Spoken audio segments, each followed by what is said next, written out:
That sounds horrible, man.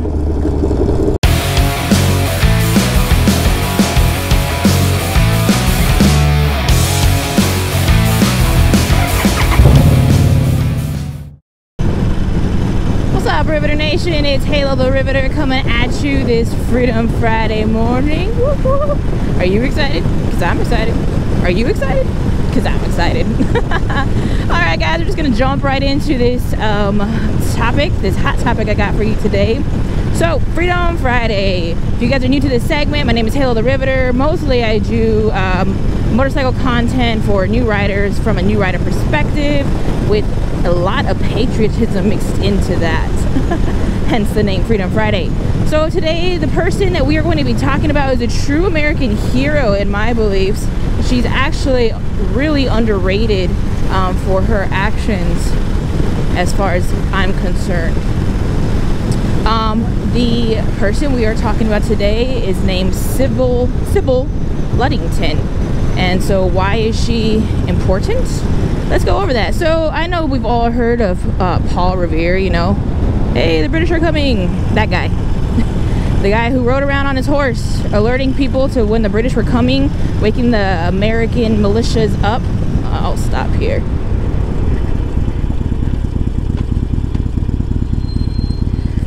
Waking the American militia up to the British coming and arriving to get them ready and prepped to fight.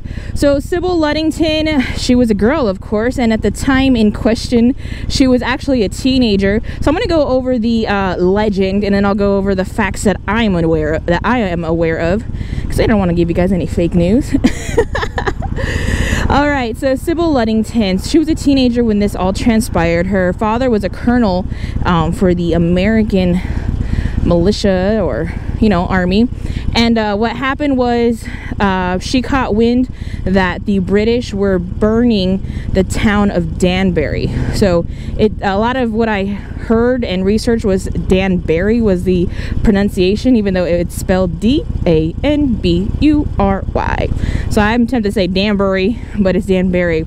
So she went around on her horse telling people, hey, the British are burning Danbury. And she got her father's troops, you know, ready and up in arms. And yes, the British did proceed and effectively burned the town of Danbury, but it could have been a lot worse because she actually got people and troops alerted in time for them to continue a fight elsewhere. I don't really like driving next to cars, so let me try to pick up my pace. So that's what she did. That's what she's known for. But of course, like I said, growing up in American schools, I know who Paul Revere is. I did not know who Sybil Ludington is, but that's what she is said to have done. Now, legend has it that she rode on a horse named Star, and she used a stick to prod Star along the ride, and knocking on people's doors, waking them up. However, some people say that that is probably a little bit of, what is it called? Exaggeration, some mild exaggeration. She did not have a horse named Star, you know, or that's not completely known to be true. And she did not use a stick to prod Star or to knock on people's doors. So I don't know how she did it, but she woke them up in the middle of the night. Her evening ride consisted of a 40-mile trek that she went on, starting around 9 p.m. that ended in dawn. So I mean, at this time, you guys have to know, it's kind of, it was very rare for a woman to, you know, have any kind of prestige, I'm gonna try to label it as. Like, her father was a colonel. The thing that amazes me about her is that she had a cause. You know, everybody who lived, well, not everybody, because there was loyalists, a lot of the American people who lived, you know, in America and the New England area, you know, people who had come from the British side, goodness, the suspension though, they wanted to be Americans. They wanted freedom from the British and from, you know, that country that held them hostage. So they wanted their freedom. So she had a cause. She had a goal. Her goal was to go awaken people to the fact that the British were coming. They were burning one of their towns that they had, you know, painstakingly set up themselves. She had a mission, she had a plan, and she executed it and was successful in my eyes. You know, Paul Revere, he got captured. Yes, he escaped but he got captured. She didn't get captured. She had a 40-mile trek, and she made it. 40 miles on a horse, nonetheless. And of course, that was the primary, you know, the primary transportation back then was horses. So I get that. It's like riding around in a car in these days. But she was willing and able to aid in her cause, no matter what happened. And she was a teenager, so she was a female and she was a teenager, so of course there was a lot of forces working against her. But this girl didn't know that. All she knew was that the invaders were burning a town in America, and she needed to awaken people to the fact, get them on their feet to fight against these fools who thought that they were going to eliminate them and take them back to Britain or tax them or do whatever they wanted to do. It was basically, when it came down to it, take away their freedom.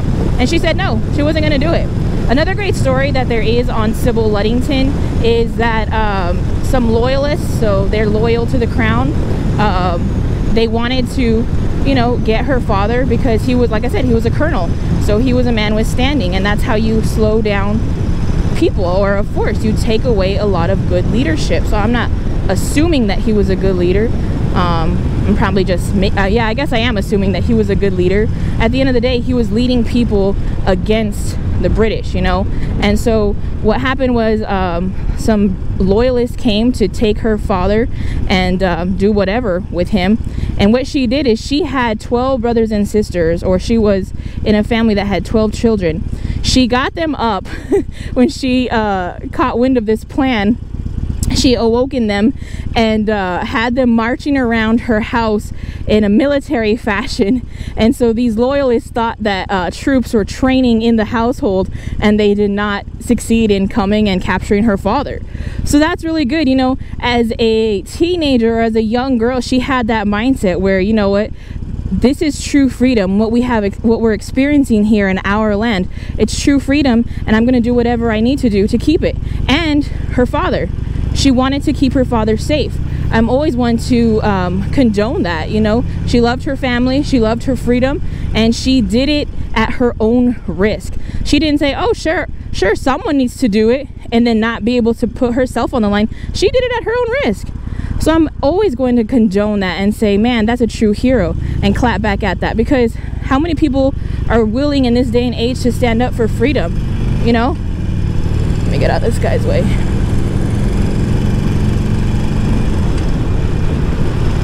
So like I said, I'll always condone that, and that is why I value her as a true American hero, and I believe that she deserves her own segment on Freedom Friday, because she had a cause. Goodness, she had a cause. She had a goal.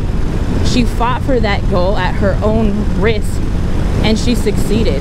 So if that doesn't, you know, spell out patriot to you, I'm sorry. I did my best. But at the end of the day, that's really what I admire in people, is the fact and the willingness for them to surrender their lives for their cause that they truly believe in. You know, as Americans, we all need to believe in the cause of freedom, because at the end of the day, it's our personal freedom that we need to value. Without freedom, you know, I wouldn't be able to do this. I wouldn't be able to do a lot of things. We wouldn't be able to do a lot of things on a daily basis.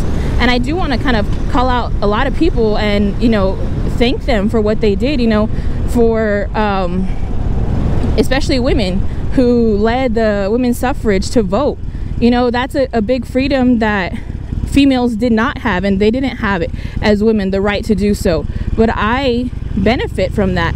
You know, if people thought, well, the buck stops with me, and they didn't pursue freedom or the fight for freedom and people like them, then we wouldn't be able to enjoy a lot of the spoils and everything that they fought and they died and they fought with their blood, sweat, and tears for.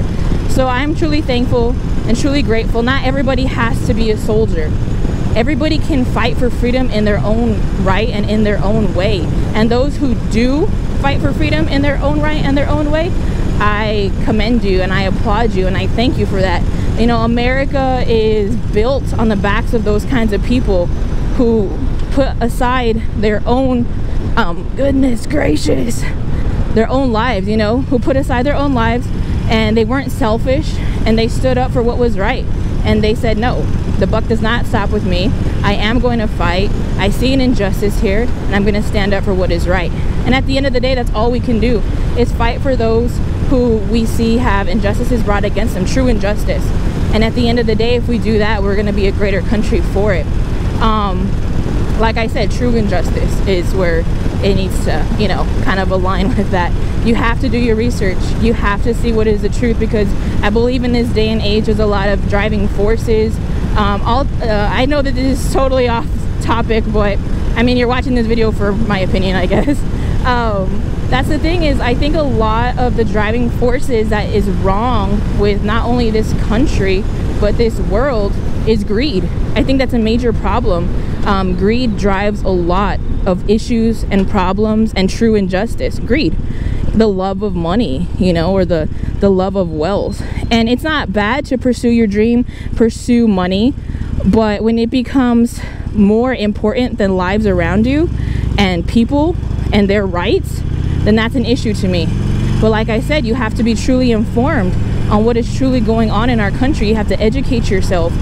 And at the end of the day, if you do see, you know, somebody who is treated unjustly, you stand up for them, because it is the right thing to do, no matter what the consequences for yourself. I fully back that. I fully support our First Amendment to speak out against injustice, to speak out against things that we know are wrong for a fact, and the facts align and tell us that it is wrong. So there's my rant. But I didn't mean this video to be a rant. I meant it to be, you know, kind of a homage to Sybil Ludington, who stood up for freedom despite, you know, and it was in the night. Who's to say that she didn't sleep that night, you know? And I'm sure there was a lot of stories, a lot of rumors of what was going on to people who were caught, you know, fighting for America by the British and by people who didn't want us to appreciate our freedoms. I'm sure there was a lot of stories going on and true injustice going on against those people being carried out. She didn't care. She put her life out on the line. She did what she had to do. She had a cause. She had a plan. She had more motivation than most of us would. And she went and did it. And I'm very grateful and happy for her, because who's to say that we wouldn't be standing here at this point watching stupid YouTube videos. So thank you guys for tuning in, my fellow patriots, my fellow Americans. I hope you guys have a fantastic Freedom Friday. I hope you have a great weekend going into this. If you're watching this video any other time other than Friday, I hope you have a great week, day, night, month, wherever this video finds you. I hope and pray that we continue to be true Americans, upstanding citizens. We fight against true injustice. We fight for what is right, and we continue forward united. And that's all I have to say. Be a great American.